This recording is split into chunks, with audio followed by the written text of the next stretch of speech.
So, have this podium. How does that work? probably it's a unidirectional, but go ahead and figure out. Hi, can everybody hear us at this point? I don't know. You'll need to talk a bit louder. Yeah. I don't think. Hi, we're just testing. Is this coming on loud and clear? Okay. Might have to talk pretty loud. All right.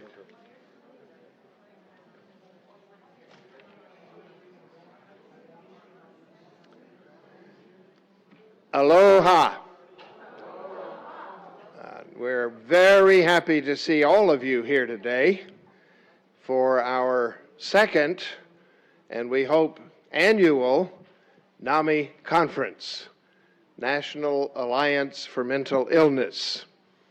Hopefully everyone got a program so you know who and what is happening. My name is Willis Moore. My responsibility is that I'm married to a member of the board. So some of you have been in that position. You get volunteered, and I'm happy to do that.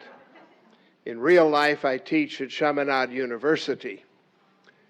This morning, just because some of you may never have been in this beautiful facility since it was renovated, we old-timers remember it as Mabel Smythe. The restrooms, and the only restrooms, are through the lobby and down 5 steps. There is an elevator if you and steps don't get along. So during the day, as needed, that's where you will find a men's and a women's facility. Lunch today will be upstairs. There are 2 staircases and 1 elevator to help you get there. So the food and bottled water will be upstairs, but that's after a very wonderful morning's program. It's my privilege to get us started and to shut up. But we are engaged in spiritual business, whatever we define our spiritual world to be. And so we've asked NAMI board member Reverend Allison Dingley if she would please come and lead us in an opening meditation and prayer. And then you're going to introduce the president. Okay,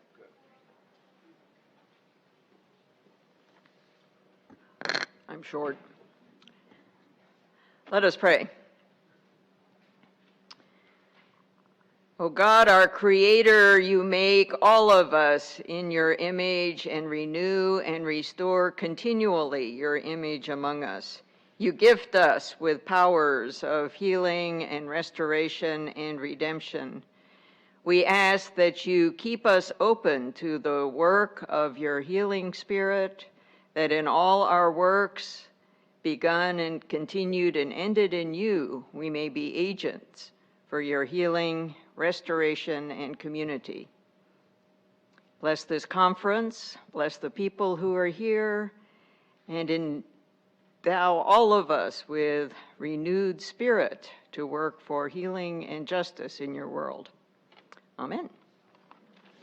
Now it's my privilege to invite the president of the NAMI board, Mike Durant, to come forward and introduce our special guests. There he is.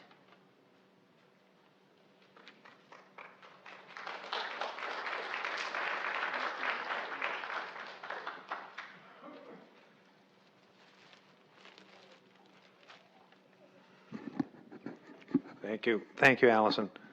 Hope I can be heard well. I'm one of these people who brought a coat along with me because this air-conditioned room can get a little cold. I'm reminded of a remark of an architect friend of mine who said that Hawaii is the only climate in the world where you take a coat along in case you have to go indoors.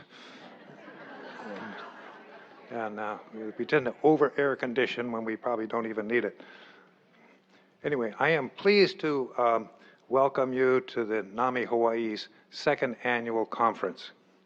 This conference is dedicated to the memory of Ben Madigan Snavely, who passed away on November 26th of last year. Ben was 33 years old, about the same age as our son Jay when he passed away.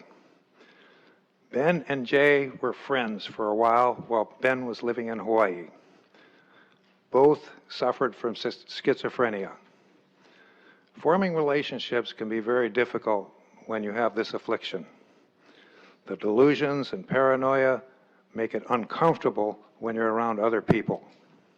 But somehow, Ben and Jay got along well and did many outdoor activities, including hiking, swimming, and kayaking. Both were gifted with artistic talents. Although there have been many advances in the treatment of schizophrenia, there is no cure, and the medication is only partially effective. Support and other forms of therapy can help improve the outcome in this serious mental illness. The conference today will give you some important tools to help deal with this. And now I'd like to ask Bonnie Madigan to come up and introduce our special guests.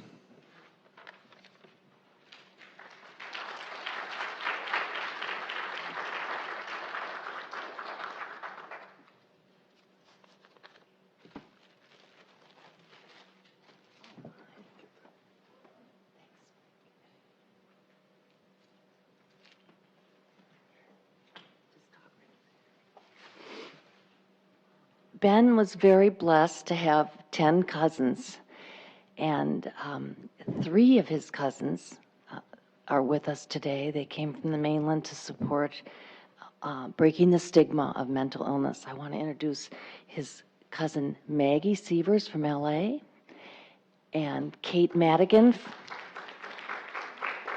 She's the one, Kate has her master's in art therapy and teaches art therapy at a federal prison in Orange County for the criminally mentally insane. She'll be one of our speakers. And I also want to introduce Kate, Kelly Madigan from Denver. She's a physical therapist, and they were all very close to Ben and helped him, guide him in his life. I really also want to thank my dearest lifetime friend, Dawn Haggerty, and her daughter, Andrea, for coming from Arizona. And there's several people here that have been my rock in the last 6 months on my journey of losing my precious son. Susie and Gordon Trockman have been with me every step of the way. Susie has sent me a card or a bouquet of roses every day. Ann Morgan has been an absolute guiding light in my life, and I'm so blessed to have her. And of course, my dearest friends, Mike and Margie Durant. And I really want to thank you for being here. Like I told Ben every day of his life, if you had cancer, people would be over every day with a casserole. They would be asking if they could drive you to chemotherapy. But when you have a mental illness, it's hidden, and no one really knows, except for me when I take you for a drive around the island in the middle of the night because the racing thoughts are disrupting your sleep. No one is really there. It's a lonely, lonely battle, and that's why I am begging you to everyone, if you could go out today and tell 10 different people this week that mental illness is a chemical imbalance of the brain. It is no different than diabetes. It's treated with medication and talk therapy. We can dispel this myth that mentally ill people are aliens or some kind of crazy non-people. Because my Ben was the most precious, outgoing, hysterical individual, and I miss him every minute of every day. Thanks for being here.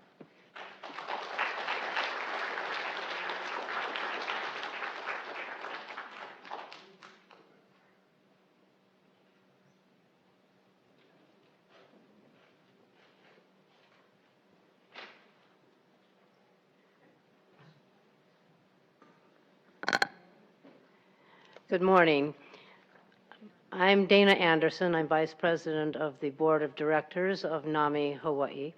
And I, too, am so pleased that you all have chosen to come listen, learn, and in the spirit of Ben Snavely, go forward with a lighter heart and hope for the conditions that we will all be talking about and sharing today.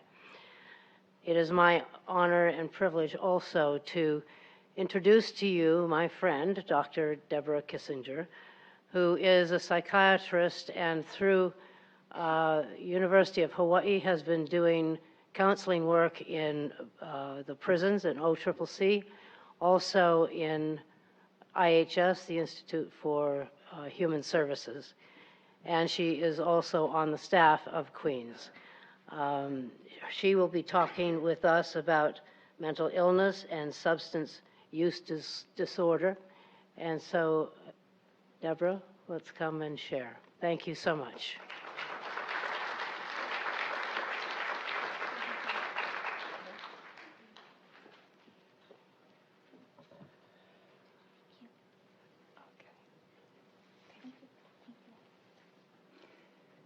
All right, I guess that's a good place to start, huh? So, there's a couple of things. Evidently, my wish to remain quasi-anonymous was a failure. Information was taken from my bio, which is many years old. So basically, I don't work the Family Treatment Center, which is the lockup adolescent unit. I work outpatient Queens now. I also spend some time at IHS. So I really like this topic. It's even more important to me to remember that we're here talking about something that's highly stigmatized, both on the substance use disorder end and on the mental illness end. I am known for having a very joking personality, and this will be my only joke. Although, as a physician, we always have to say I have no conflicts of interest, meaning I'm not getting paid by anybody to endorse products, and I will not be talking about off-label uses of any products, including peace, love, and understanding. Just a word, I am a psychiatrist, but I'm really lucky because I had a real job first.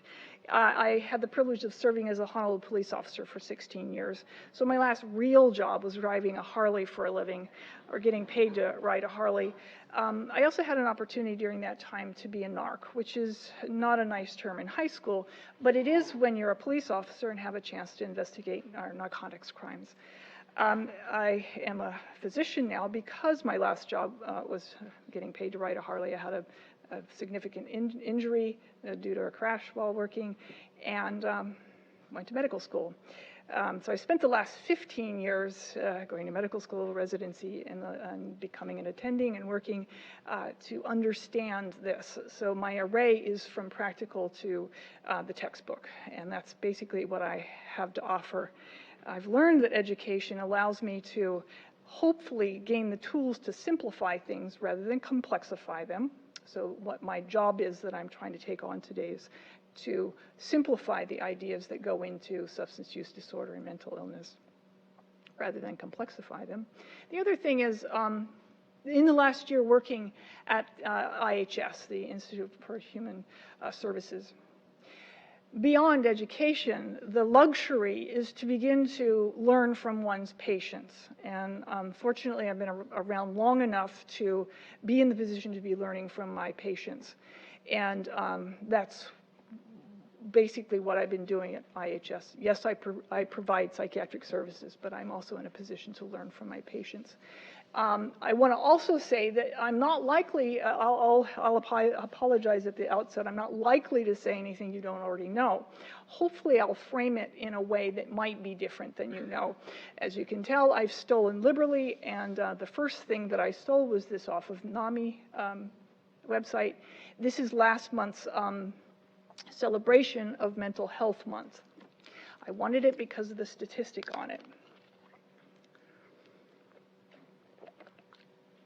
Sorry, I'm not trying to do a Rubio.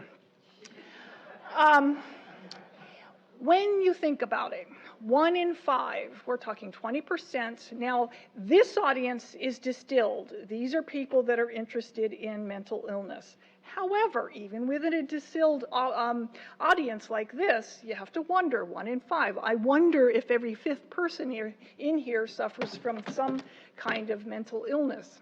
Think about it. So we have these definitions that go into what is mental illness. They're actually clusters of symptoms. So if you look at this list with me, experience depressed moods, sadness and tearfulness, loss of interest, inability to concentrate, have energy, excessive guilt. The red flags for me in talking to someone is hopeless, helpless, and worthless. That's a dangerous place to be. I'm addressing this set of symptoms because they were experienced by Mozart. And what I wanted to focus on here is the whole idea of living with symptoms that we then cluster together and call a mental disorder.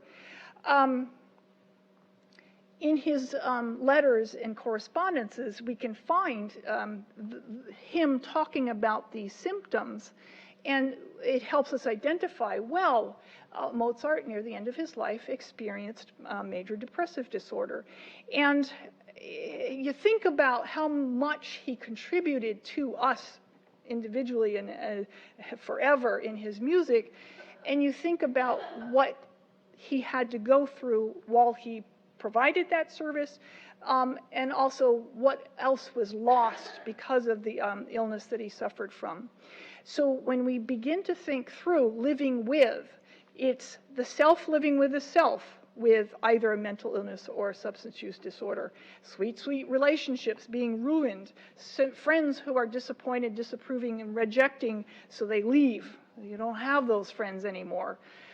Inability to maintain employment, which means one can't support oneself and one's family, which is a real ding to the self-esteem. And then the whole ability to participate in one's community. For Mozart, the not being able to participate in his community started being fleshed out in not wanting to write music. Everybody has their own thing that they're experiencing that is taking away from their ability to participate in their community. So when you think about living with, we're talking about wasted human capital. What is human capital? It's that whole set of skills and knowledge and experience that somebody puts into living their life with others, with specific tasks. And so there's specific spheres of influence that everybody has with oneself, with one's family, with one's friends, with one's work, and then with one's community. So it kind of turns out that human capital has to do with knowing how to accept and enjoy one's own life, and it's a skill, and you have to experience it. If it's a skill, it's something that you can develop. Again, I stole this from Nami, and it's already been hearkened to. One of the hardest parts of mental disorders is the distancing thing. It tells someone to isolate. And so one gets ill alone, and one begins to get better with others. And it's a lot of times friends, family who have felt the distancing the most, and those are the persons that may be the easiest to start making connections with again and having that experience of not being alone. So this is kind of a nomenclature, what words we use. In the old days, we used chronic mental illness, trying to describe that something lasted a long time. And serious mental illness, meaning it has a grave level of impairment in someone's life. Serious and persisting, it has a big impact on someone's life, and it lasts a long time. And severe, really bad and lasting a long time. However, as time has gone over, we have to realize that all mental illness is not chronic. Hallelujah. That's why we're here today. If there was no hope, we may as well go home. But to realize that mental illness can respond to treatment, services, and recovery support, there's something to do. So we would be benefited by dropping those terms, chronic, persistent, mentally ill. Remember, I think someone's already mentioned having schizophrenia, a person who suffers from schizophrenia, rather than saying, oh, that person's a schizophrenic, which is, for all those of us who have been around before we tried to change our language, it's really hard to retrain ourselves to say a person who suffers from schizophrenia rather than calling someone a schizophrenic. So the interesting thing is SMI, a common term, actually ends up not having any value because it can be severe or serious. So the problem is, what do I mean when I say SMI? So it's probably a good idea to spell it out using serious mental illness rather than severe. However, realize in different contexts it means different things. There's the legal context, the clinical, and the epidemiological that has to have standards so that when someone's measuring the level of depression experienced throughout the world, that it's the same thing that's being measured throughout the world. So when we talk about a serious mental illness, I hate to be doing this Evelyn Wood speed speaking thing, but I only have so much time, and of course I have things I want to say. So if I'm talking too fast, please wave your hand and I'll try and slow down and we'll skip some slides. So what does it mean? What does it cash out to mean? We're actually talking about serious impairment. If you look at the symptoms of any psychiatric disorder, residents will go, well, I have that. Yes, you do. Everybody has, at some point, all of the symptoms, perhaps, of the psychiatric disorders. The thing is, the time we begin to worry about it is when it becomes impairing. It doesn't let me do my life. Then we worry. So the fact that everybody shares this human experience of the things we call the psychiatric symptoms actually only begins to become worrisome when someone can't live their life because of them. The spheres in which it has an impact is being able to maintain interpersonal relationships, do those things of taking care of oneself, taking a bath, eating a meal, getting out of the house, being able to go to the grocery store and pick up food. If there's 5 different kinds of bread and standing there and not being able to select one is a problem. Not being able to make a choice. They're all valuable. I know I need a slice of bread, but I don't know which loaf of bread to get. The ability to care for oneself, keep an employment, and the most important is recreate. We don't remember to include that, but all work and no play means you might have a serious mental illness. So that's serious mental illness. On the other hand, again, we use a lot of language to try and describe. There's an evolution going from addiction, alcoholism, drug abuse, to this term that we're trying to use that isn't a singular event, meaning there's misuse. There's use, misuse, and abuse subsumed under this idea of substance use. Misuse is the thing that's the epidemic that everyone likes to talk about now, the opioid epidemic. There's an appropriate use for opioid medications. There's a misuse, and that's that's the phenomenon that's ending up people with overdose with opiates a lot now. So substance use disorder doesn't carry with it, hopefully, the stigma that goes with addict and alcoholic. Instead, again, it's going to focus on a phenomenon that has to do with impaired control and loss of being able to do one's life because of using a substance in a particular way over a period of time. The other thing that's unique to substance use disorder is there's a physiological response.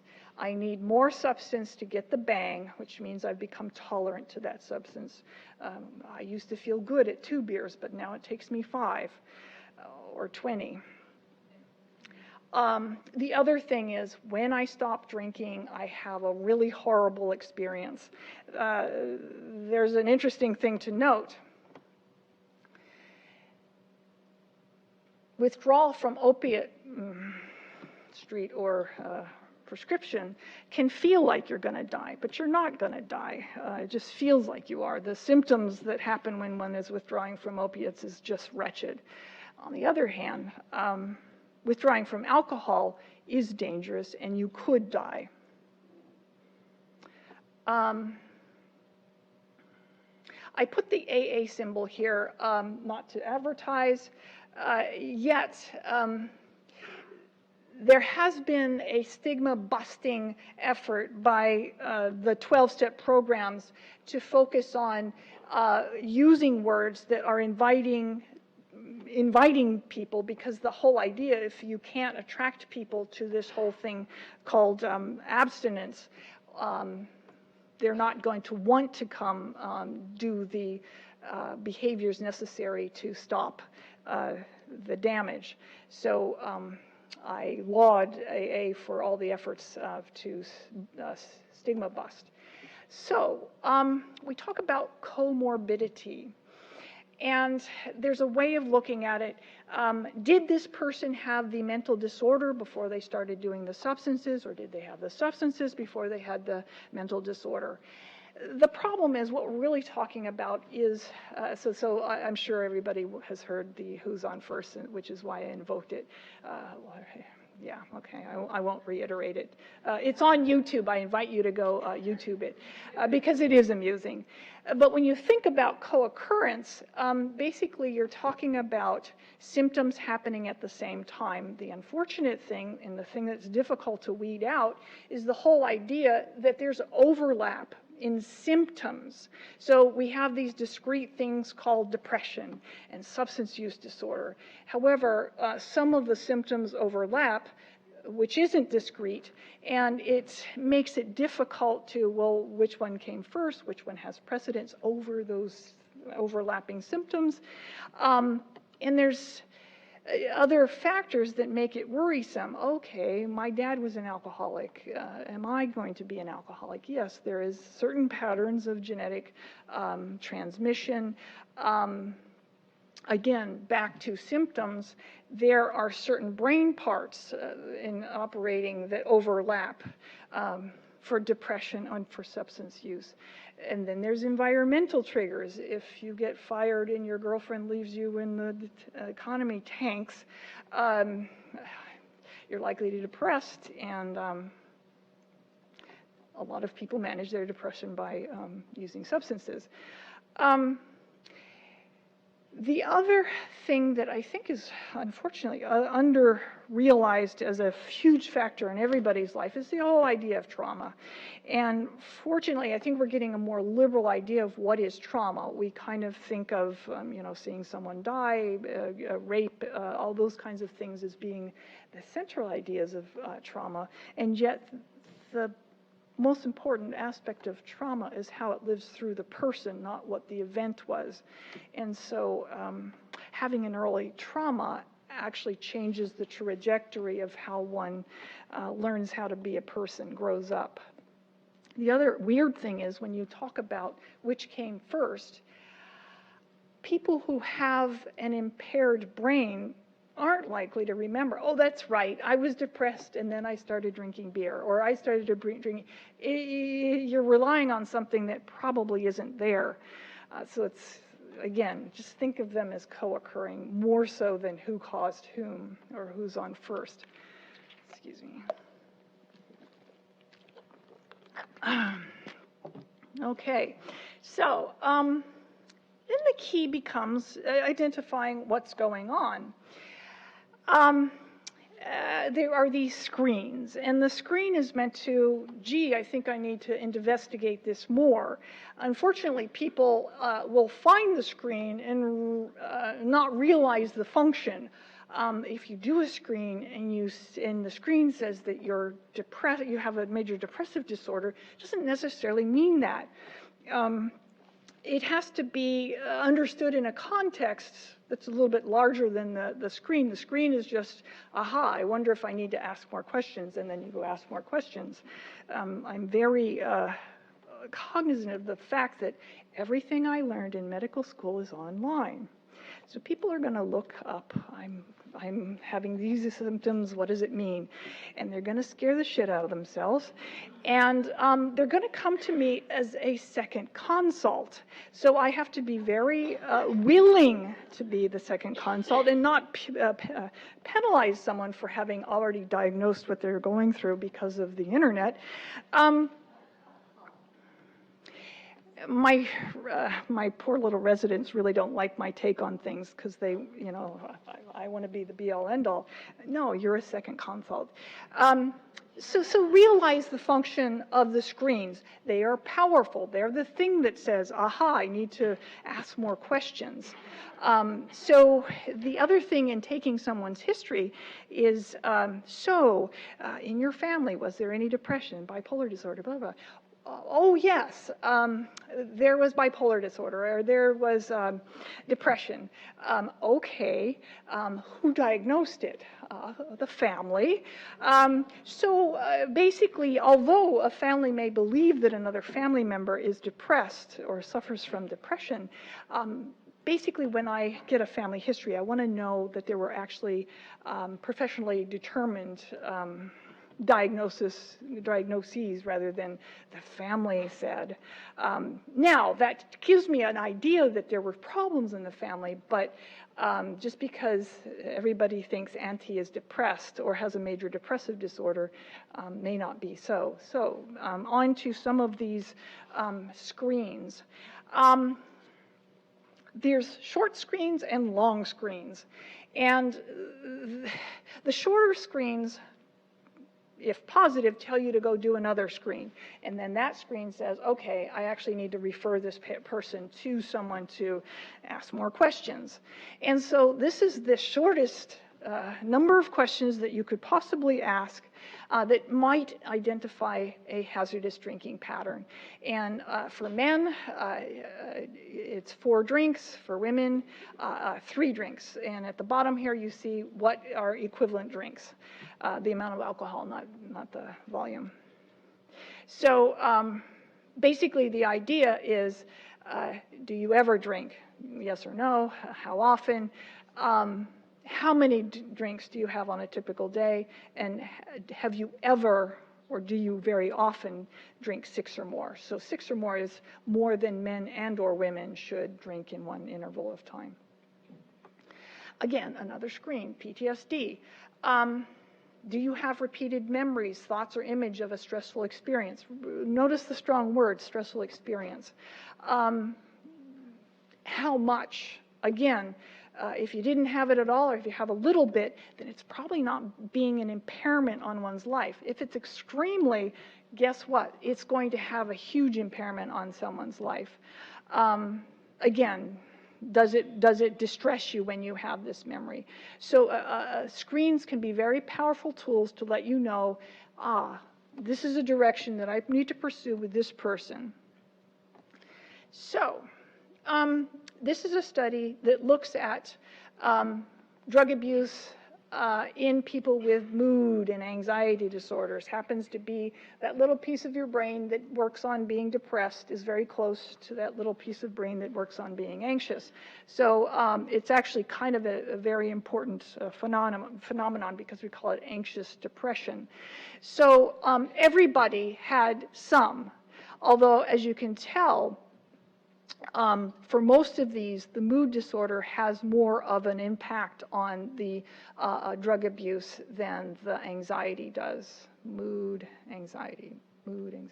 This one, these two are the most, this one and this one are the most profound.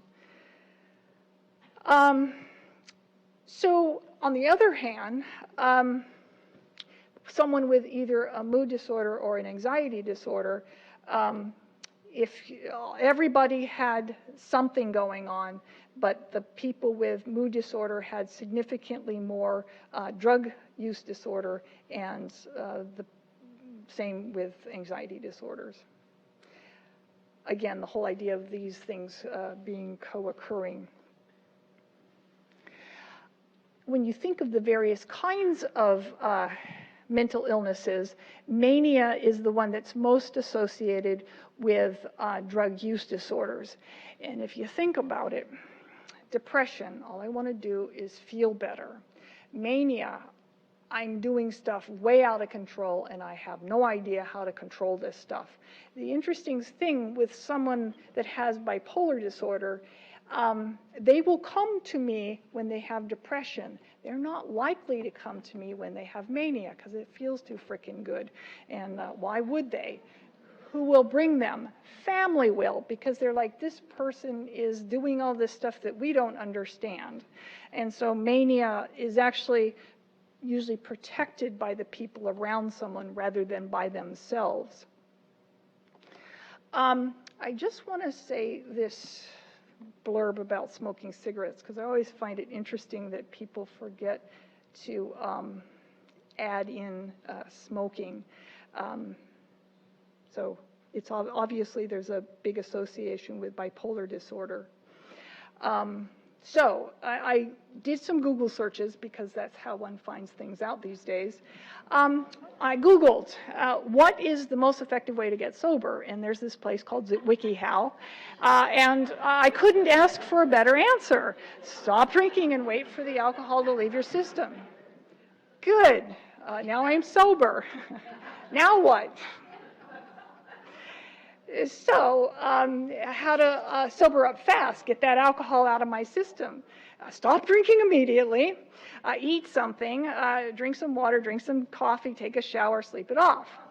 Preventive measures, eat a large meal before you start drinking, drink responsibly, but of course, and drink plenty of water. Actually, the drinking plenty of water prevents a hangover, or at least mitigates it. Now, thank God that WikiHow also answers this question. Remove all temptations from your life. Okay. First of all, you have to know what they are to remove them.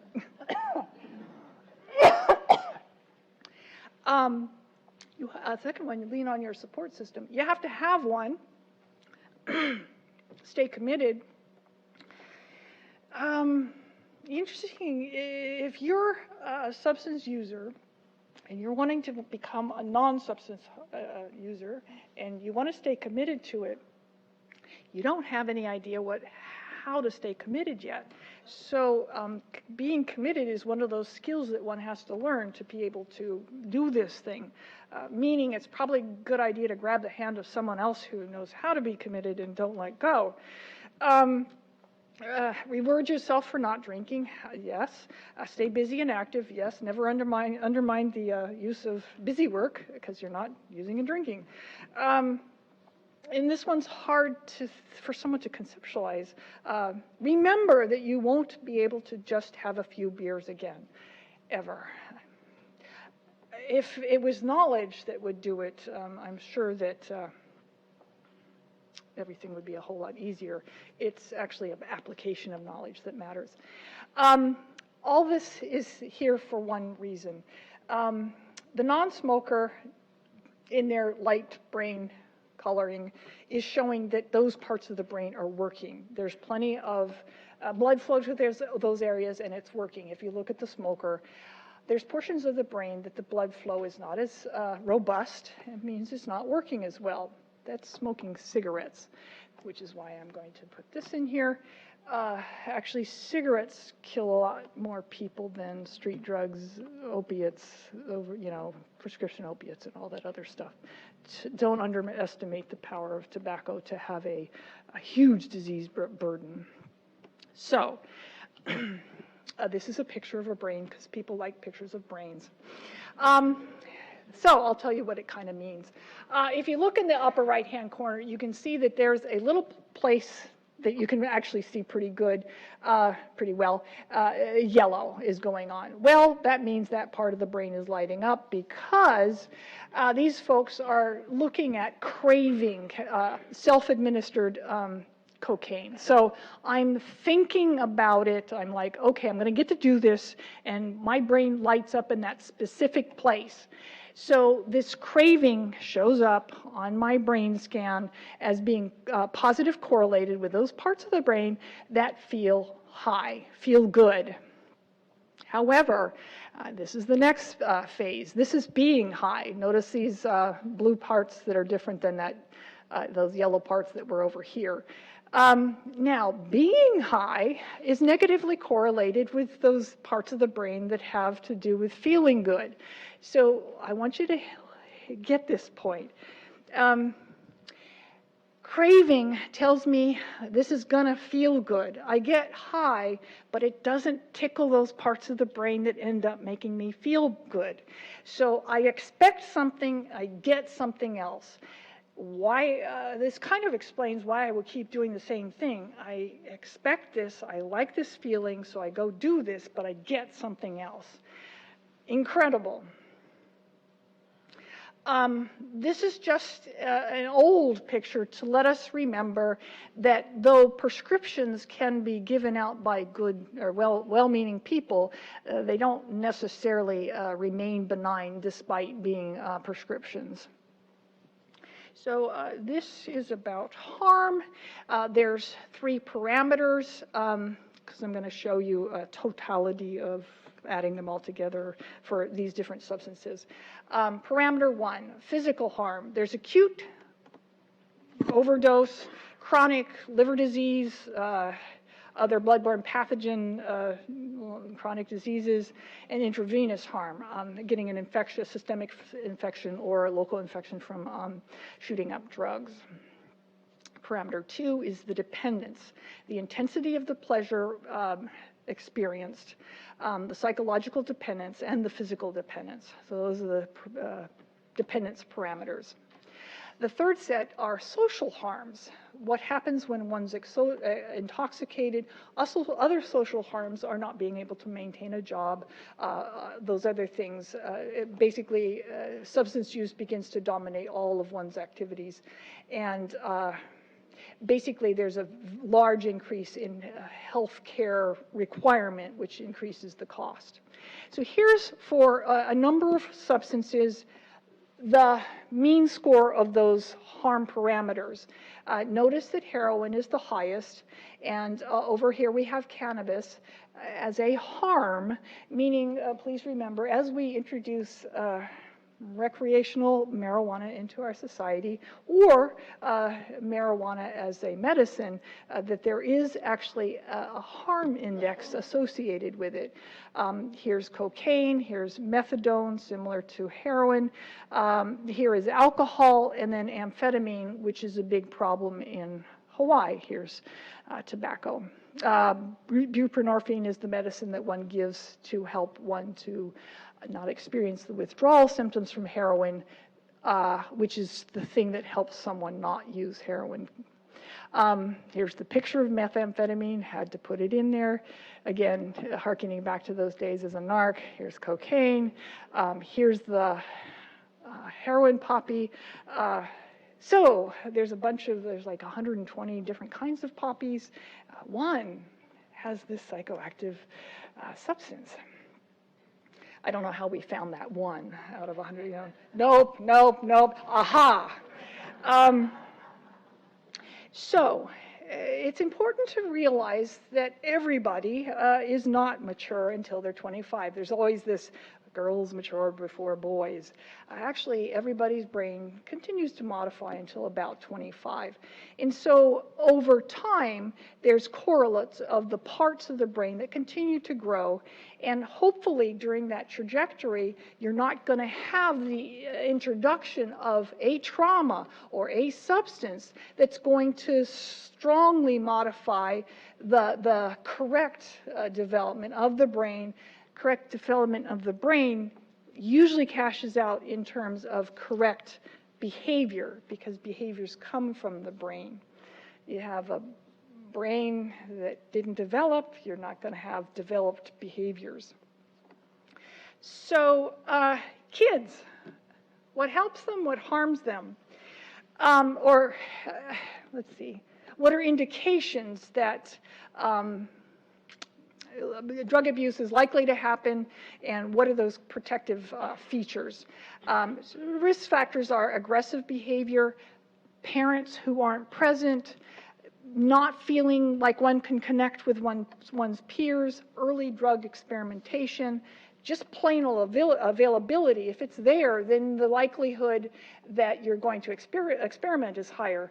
When I work with that, because I'm a child psychiatrist as well, when I work with kids, I don't ask them if they use drugs. I ask them if their friends use drugs, because that will be a lot more important for me to know about them than if they're lying to me that they're not using drugs.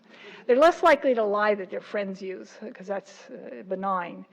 And then being poor is actually a risk factor, because a lot of times what that cashes out to be is that your parents aren't present. The emphasis on the necessity of social skills isn't there. It's fine to call people names, maybe backtrack a little bit later, but not so much, all that kind of stuff. Social skills actually are kind of important. What's protective? Having self-control. How does one get self-control? By starting small, and that usually happens with parental encouragement. Having positive relationships. Someone who cares about me cares that I don't use substances. That's key to helping adolescents not use substances. Feeling like one is academically competent. Not being able to read is a big risk factor for substance use. A school that says we aren't going to allow it on our campus, and then having neighborhood pride. So, I wonder how many more slides I have. So, someone already mentioned, compare drug addiction with diabetes. It's kind of similar in the number of people that suffer from relapse, meaning that when we talk about relapse in the context of addiction, we're not talking about something that's so foreign. Many of the chronic diseases that we try to treat, hypertension, have a high relapse factor. We just kind of call this one a name because it has relapse.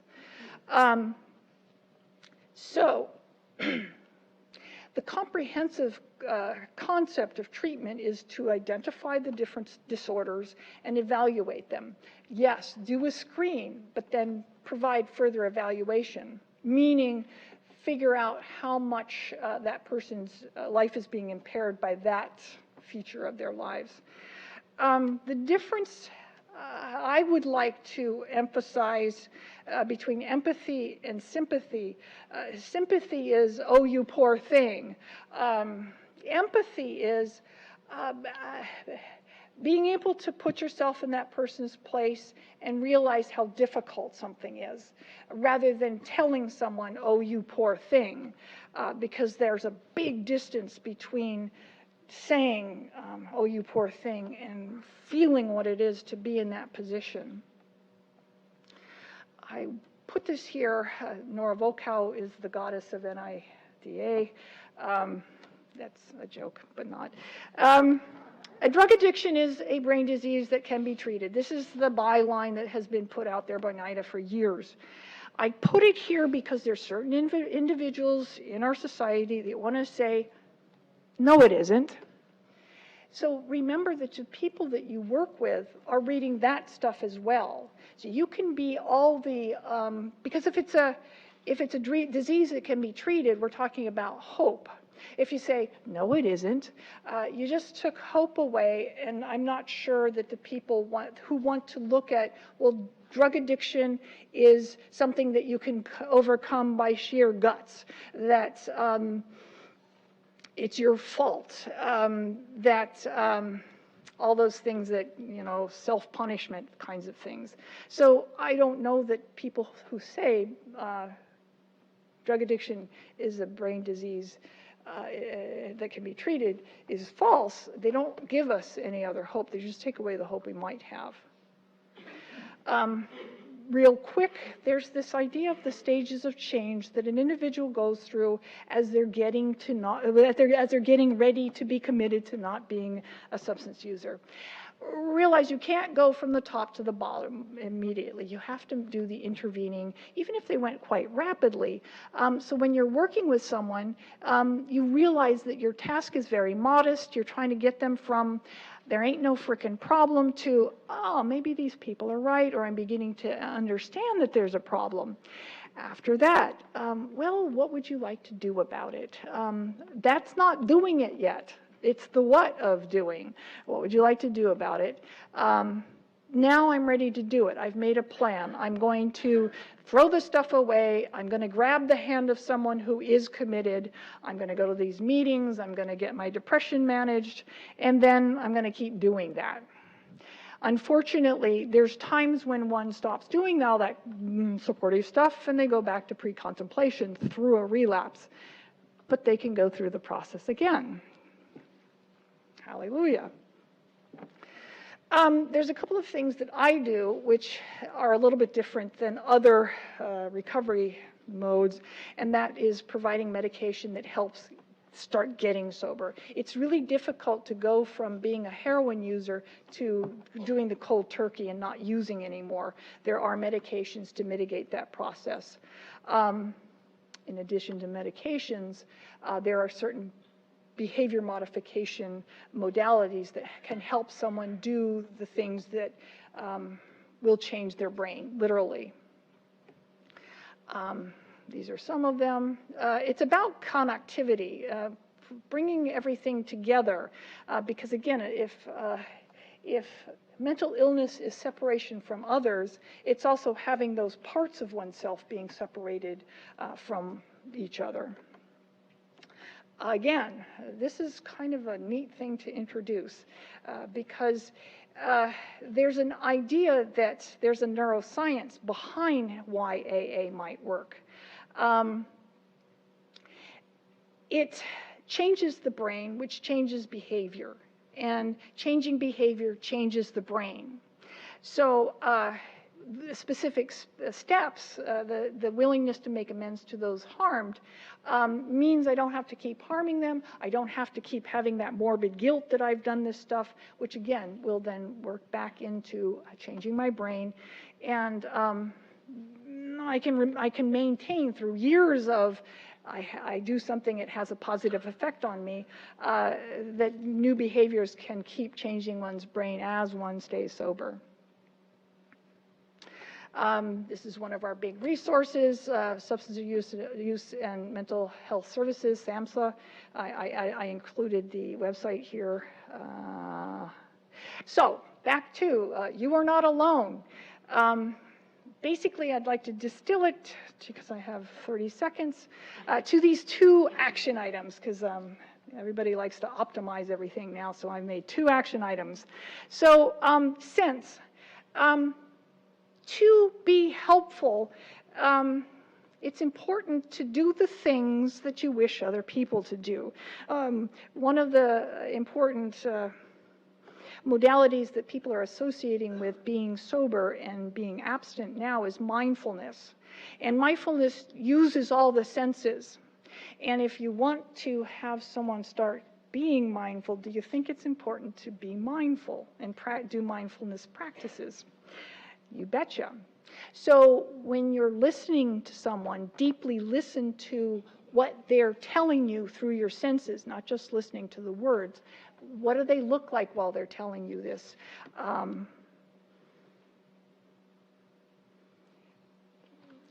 All those senses, sorry. And so if you listen more than you tell, you're going to capture someone's interest, because nobody likes to be told what to do. And since I work with residents, they're very crestfallen when I tell them nobody cares what you know. They just spent 10 years getting all this stuff shoved in their head. Their job is to listen and then have this stuff back here that they can associate with what the person is saying. So that has to do with responding rather than rejecting. It's really weird. The reason why I talked about those words that we use is those can already be off-putting. We don't realize the subtle things that we do that are off-putting. In a sense, the way we enter a room and start that discussion with someone can already be off-putting. So all those things that we do, we want to be available to someone and not subtly and unconsciously reject them.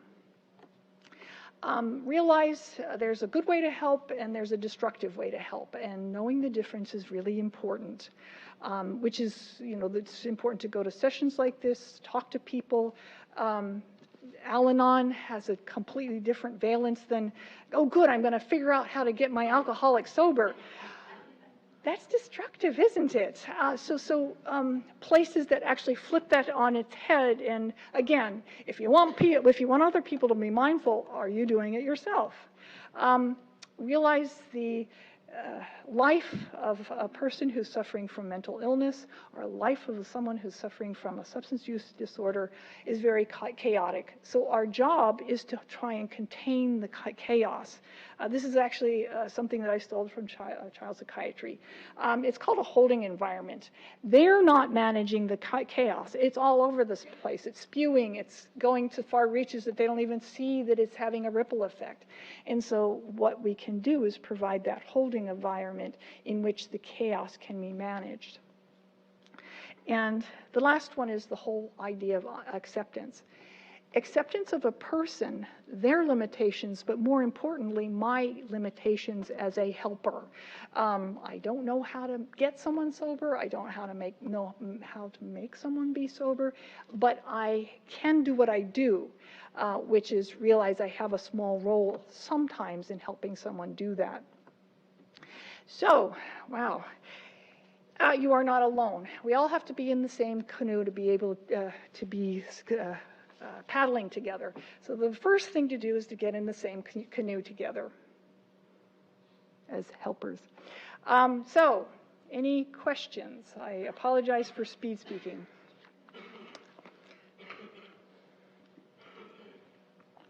Okay, this is rather fitting that I did this today. This is my last lecture as a person from UH. I have, in 5 days, I will no longer work for them. So any information on the website that I work for them, don't believe. This is my email. Please contact me. I welcome it, especially for questions. Yes, sir. Thank you. You had me at hello when you gave me your what you've done before. I think it's very powerful and convincing me to listen well to your experience. One thing, I could ask you a million questions, but something that sticks out, which seems to be a very, I don't know if it's controversial, I don't know current science, that's what I meant. My question to you is the whole thing about tobacco. Yes. Because it seems to be so prevalent among schizophrenics.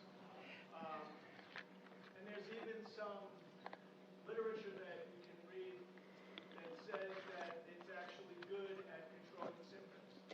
You're correct. But the interesting thing is the active ingredients is nicotine, not smoking. We have patches for that.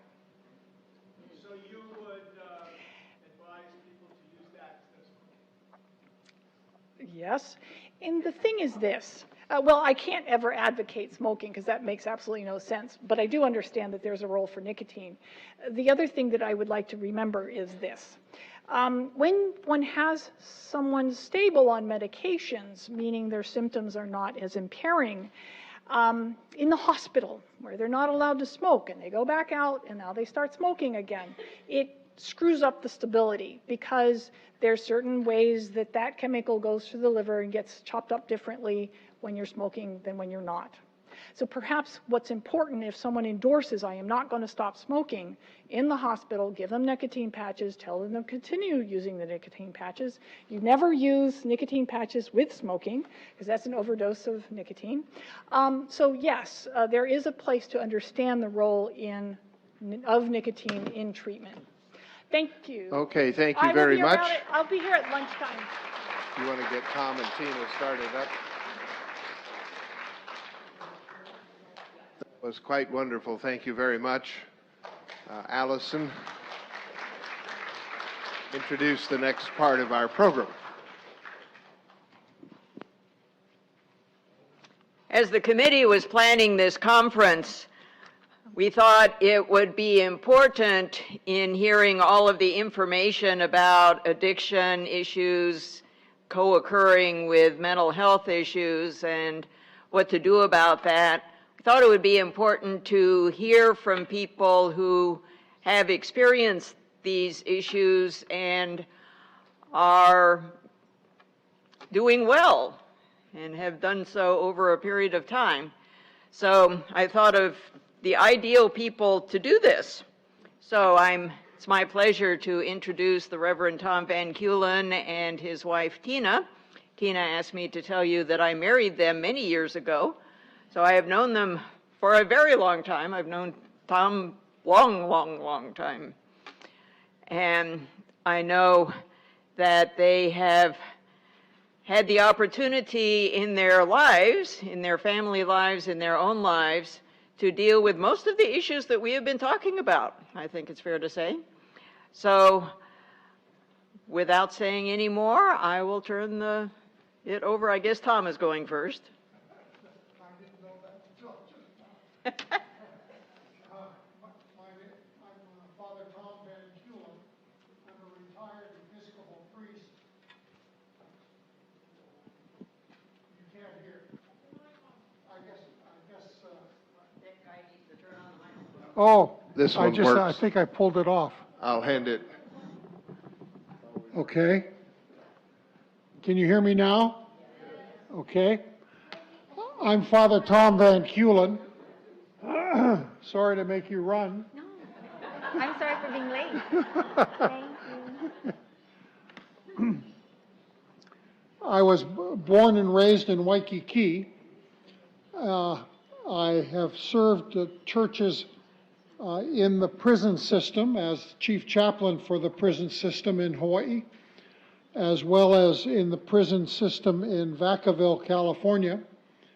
I had the opportunity to serve at clinical pastoral education at CPE, was what it's called, at Queens Hospital. And I met Allison again in that circumstance. While I was at Queens, one of the things that I was invited to do was to go and see on a personal basis as one of the calls a person who who was in the hospital as a result of collapse, their emotional breakdown. And in that particular setting, there was a PhD individual who was assigned to Queens as part of their training, and they were ultimately going to become a therapeutic counselor.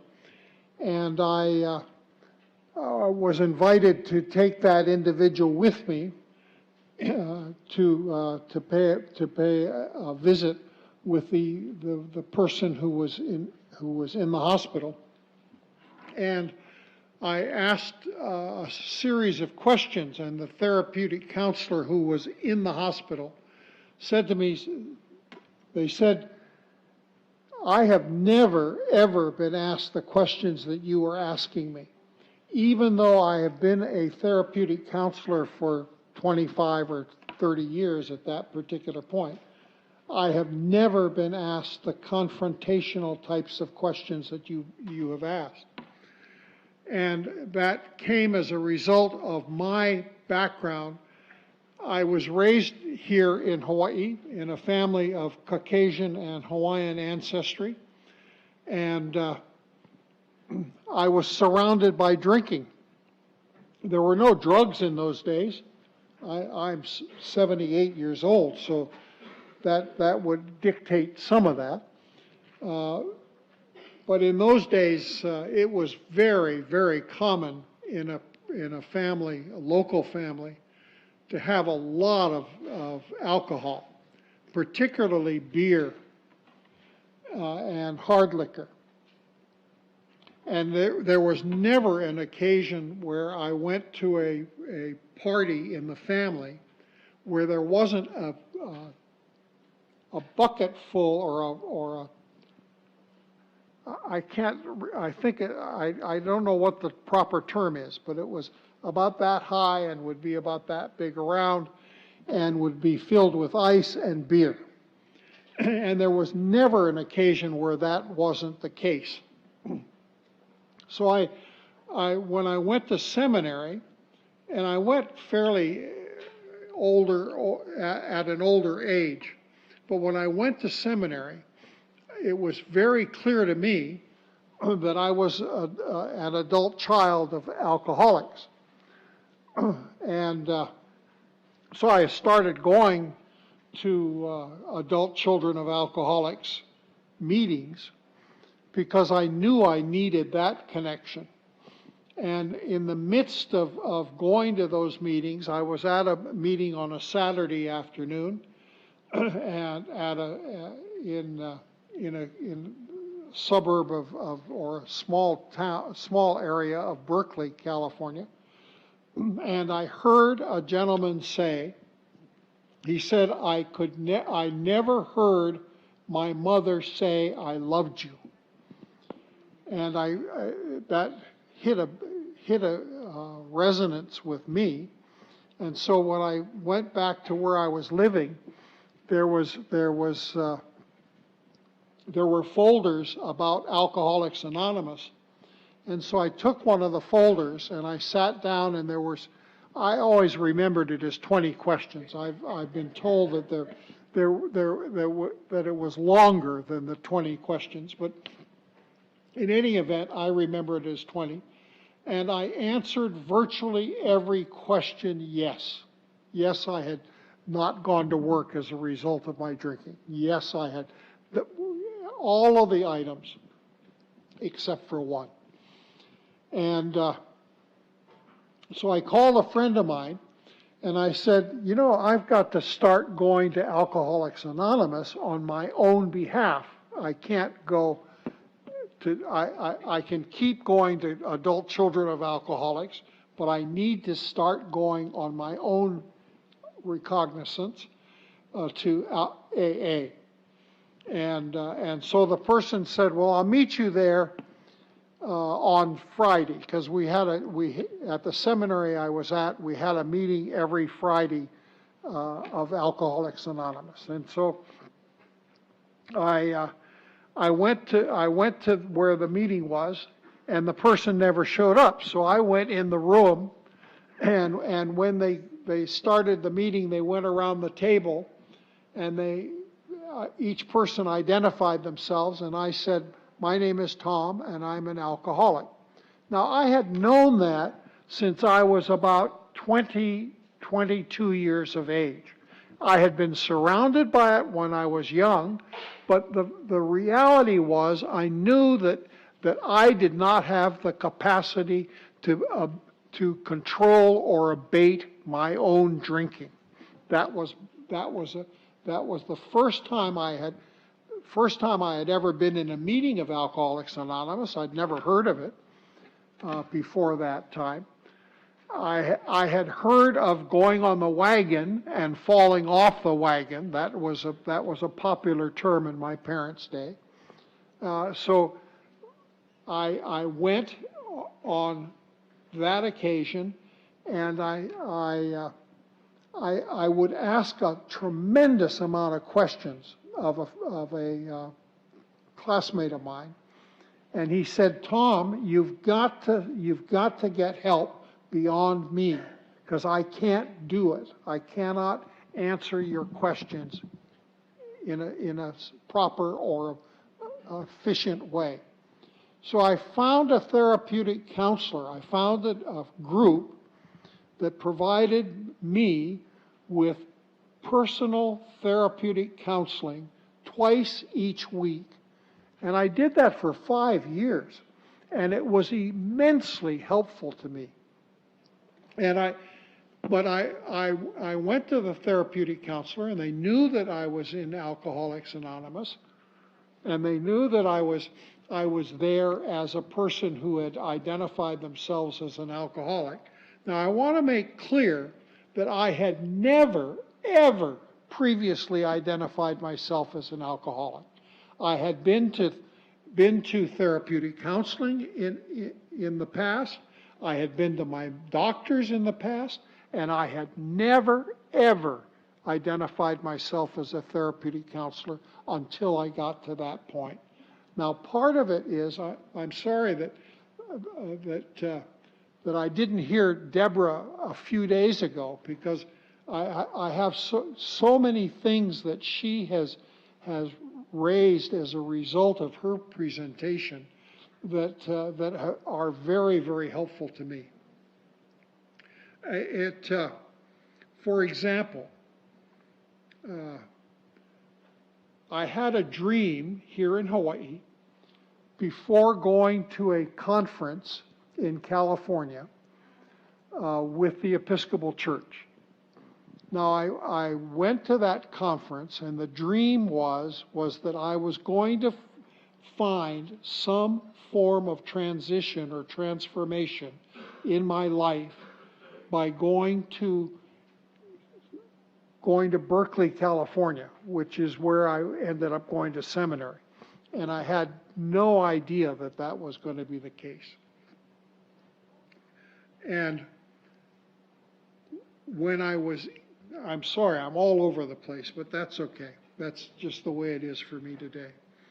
When I was in seminary, one of the things I did was, this is before being retained at Queens Hospital in their CPE program. I was at the Vacaville State Prison in California. And part of my responsibilities was to be a part of a team of roughly 15 people who were providing assistant chaplaincy services at the prison. And my supervisor asked me if I would sit with an inmate who was getting out of prison. And I sat with that inmate, and the inmate was there because of the conduct that they had committed, and they had committed a crime, and the conduct was related to their drinking. Now, they didn't acknowledge themselves as being an addict or an alcoholic, but it was clear to me as we sat and talked that as the inmates spoke to me, they were speaking about actions that resulted because of their drinking. And they commented about the fact that they would use drugs, pakalolo, or we call it pakalolo, but they didn't call it that in California. But they would use pakalolo as a way to get themselves a little bit of an edge, and then they would switch to beer, and then they would consume the beer, and then they would go do something, usually committing a crime. And that was what they'd gotten arrested for, and why they had been sentenced to prison. And I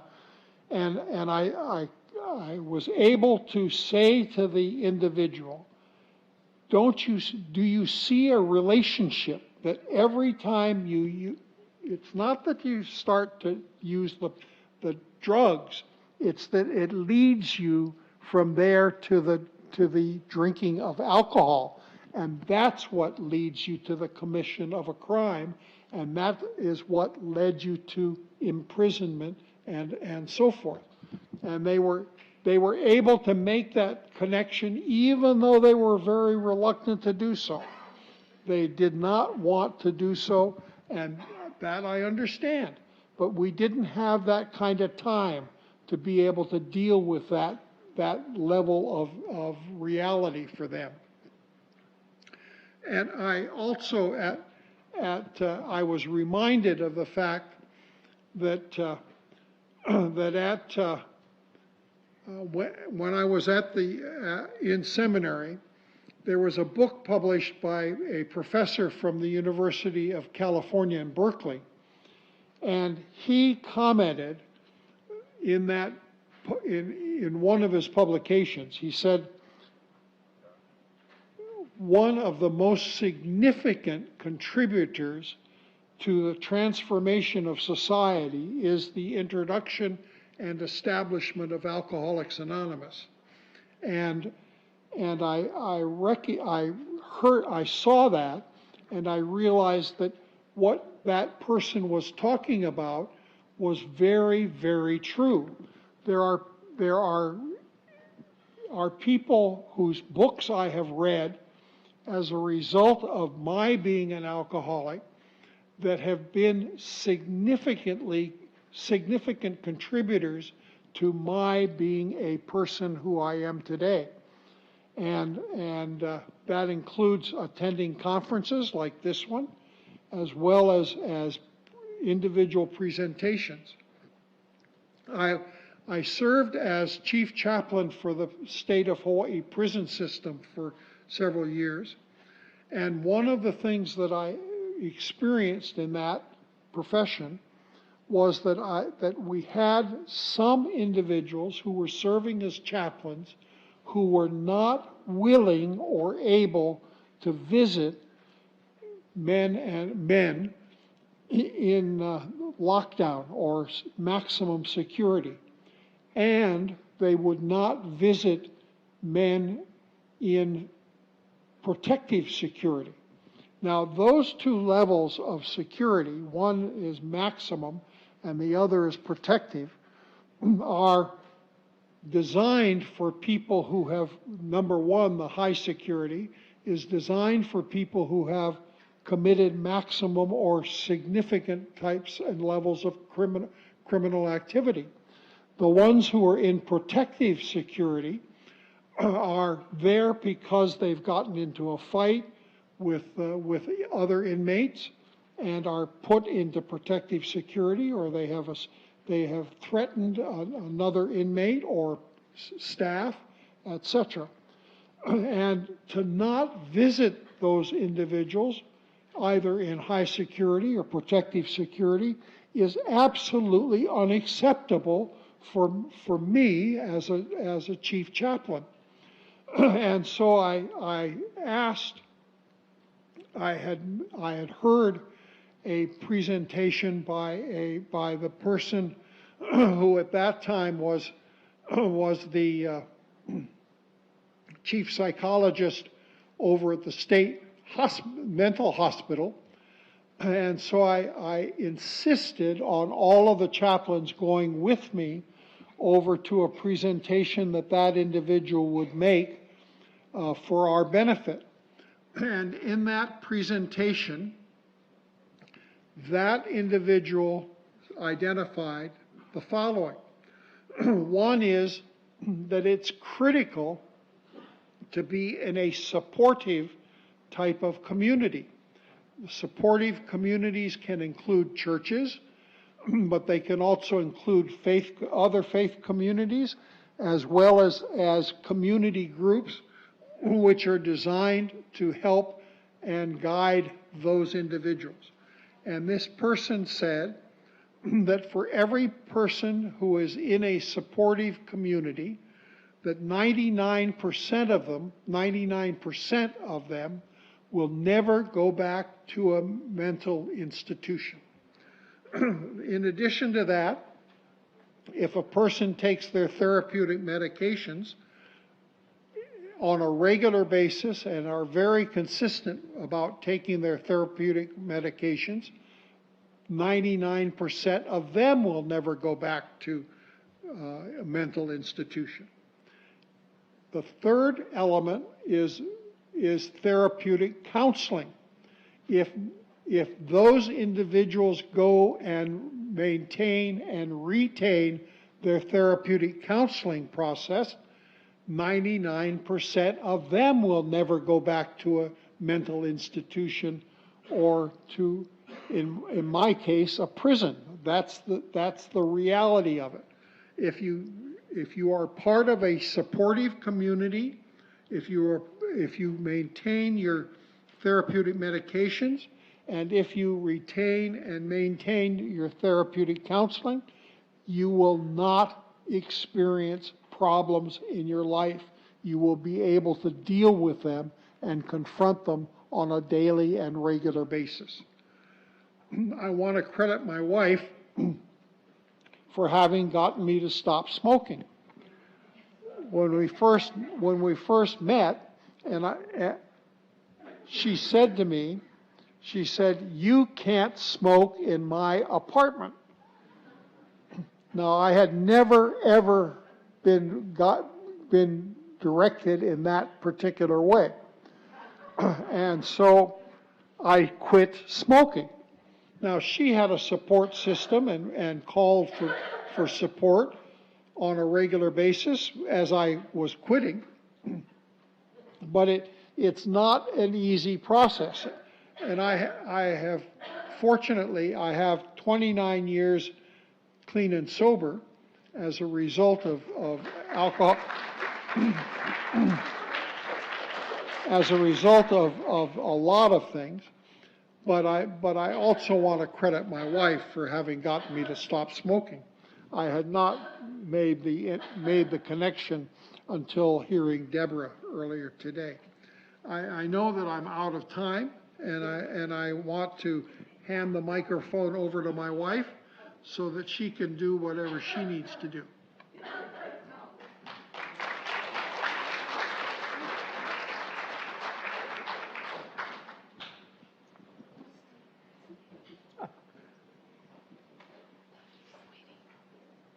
What?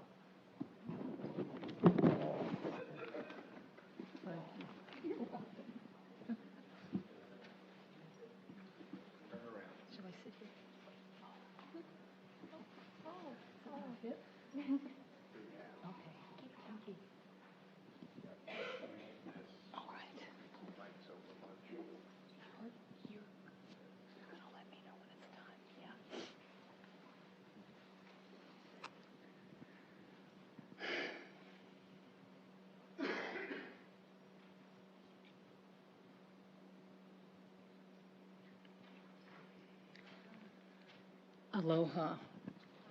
Aloha kakahiaka. Mahalo ke akua for another day clean and sober and sane. I've come in full circle here at Queens. In 1952, I was 10 years old, and I'm trying to make a picture for you to see what happened. In 1952, my father was Hawaii's first photojournalist. He came up from Aotearoa, New Zealand, 3 years after the Queen died. And he was my hero. And I spent a lot of time with him. My mother came from America, and she taught at Kawananakoa School for 30 years. And I was raised by two exceptional people, and I was taught to do community service. And I was sent against my will to Punahou School, and I went there for 10 years. Got in on a scholarship. And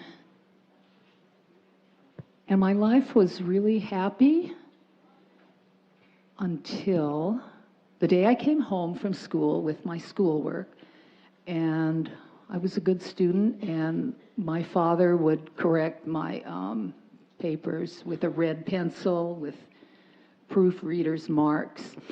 And he was acting kind of silly. And I thought, what's up with Daddy? And I got angry. I felt so angry. I remember that feeling of rage. And I said, "Are you sick?" And he said, "Yes." And he was laughing. And he had his own room, and the phone was there, and the boys would call, because, my dad was an important news person. But anyway, he rolled off and landed on the floor, and he was lying there laughing. And so I said, "Shall I call the hospital?" And I was ready to roll, and I called Queens. I didn't even wait for him to answer. And sure enough, an ambulance came, and 2 ambulance attendants came in the room and said, "Get up," to him. And he got up, and my heart broke. And Deborah was talking about PTSD, and I would say in my life, I was 10 years old then, that was the first, one of, a major trauma associated with my family. The other thing that was kind of stressful was I was born in Washington, D.C., because my dad worked for the government doing hush-hush work. And we came back to Hawaii after the atom bomb was dropped, and we were on a blacked-out ship, camouflaged. It was one of the Victory ships. And we were the only passengers, and my father spent the entire time with the crew with the radio. We went through the Panama Canal. It took 2.5 weeks or something, and my mother said it was just terrible. There were no books on this ship, So we came back home to Hawaii, and I knew I was home. And I had a happy life. I played outdoors. My oldest girlfriend, we've known each other 60-something years. And everything was fine, except she told me once as an adult, your dad had a fire in his wastebasket, and he was laughing. And I thought, what? He threw a cigarette butt there accidentally. But anyway, so off we went to Queens, right up here in the same block. And we went in, and my father was behaving like a fool, laughing and flirting with the nurse and all of this. I was really ashamed. Plus, I had been ashamed when the ambulance came to the house, because the neighbors all went, oh, So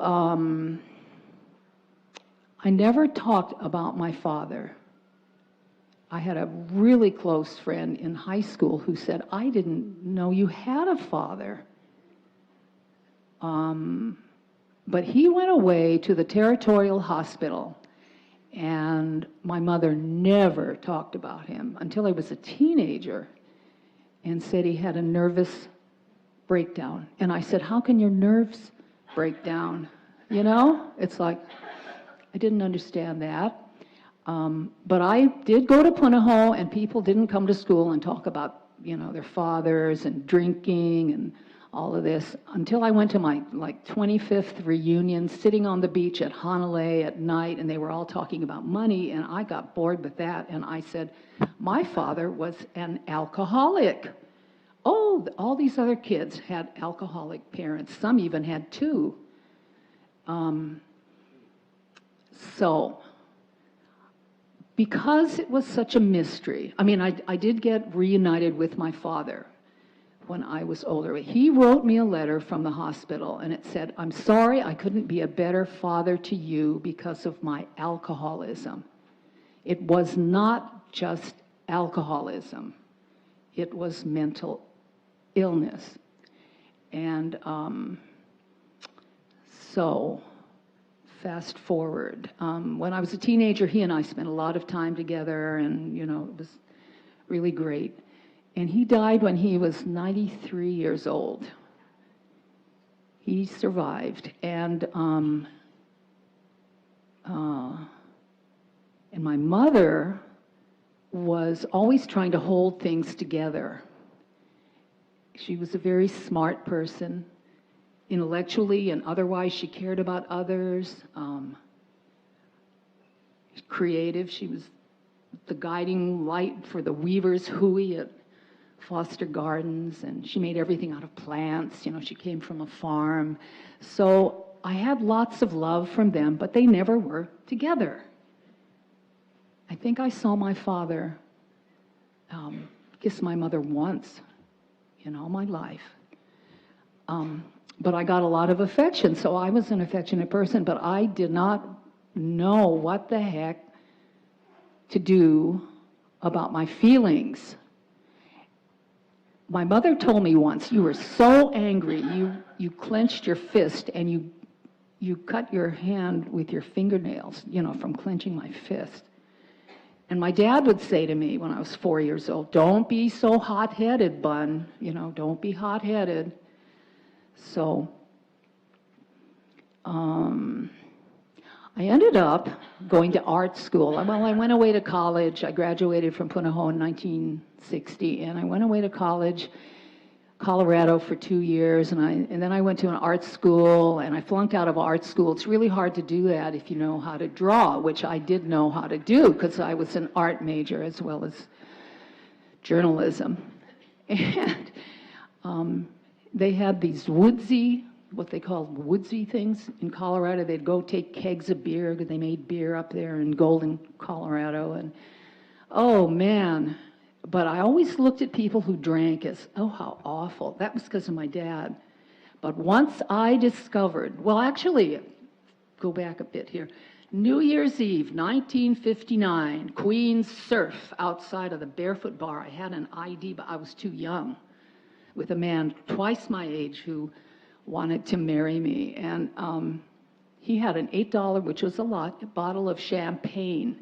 Once I started in on that, forget the glass, you know, he had some glasses. Give me that bottle. Oh, bring that bottle over here, like that song says. And he held it up to the street light. You know, we were in the park, in Kapiolani Park. He goes, what happened to the rest of the champagne? And all that stuff I used to hear at Punahou. You should be living up to your, you know, potential. That was another word. Oh my God, what's potential? It's the future, right? Or something, I don't know. Anyway, but oh, I'll never forget that delicious feeling. My neck just relaxed, and I forgot about Punahou, you know? And I had to be literally carried under my armpit to the car. And for some reason, on New Year's Eve, I snuck into the house. And my mother used to smell cigarette smoke on my, yes, I smoked, Tom. But I didn't inhale, right?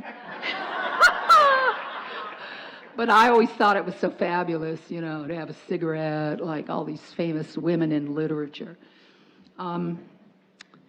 So then I went to art school, and it just, for me, it just goes down. It's like this curve, down, down, down, down, down. If you stop drinking down here, then you can, you know,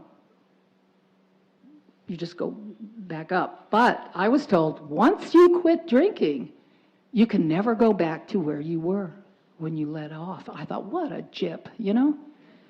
That's a jip.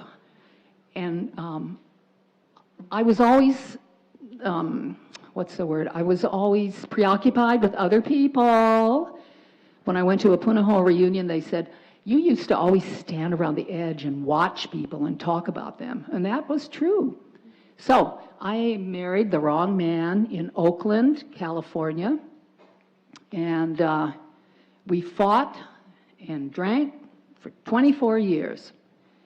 And I almost died of it. But somewhere along the line, in 1980, I walked across the threshold of a meeting. I had heard about this for family and friends of alcoholics. So I, you know, the sentence says family and friends of alcoholics. and all I could see was alcoholic, so it's all his fault. And anyway, I just began a journey, and I still step across the threshold. 36 years doing that, and it led me, I said, okay, I'll turn myself into the other meetings. And so July 14, I will be 74 years old that day, and I will hopefully 32 years clean and sober. Now, is it time? Is it time to end up? Yeah. So I'll just say one more thing. Because of those programs, I've been given a new life. I went back to college after 35 years, got a degree in ethnic studies. I'm trained and certified by the state of Hawaii. I work for the health department. For 10 years, I've been a Hawaii certified peer specialist, adult mental health. And I love my job and I love my people. I help to carry the message of recovery to prisons, 25 years to the women's. And all I can say is it's one day at a time. And what I tell the women in prison is, if life hands you a lemon, make lemonade. And the other thing is, don't quit 5 minutes before the miracle. Did I mention that I have a thing called bipolar? Just, an aside, but I've been okay. I got it from my father, I guess. But I take my medicine, I get my sleep, I get blood tests, and I go to bed at 8:30 at night. Isn't that amazing? And I want to thank all my fellow consumers for the new life that you've given me. Thank you.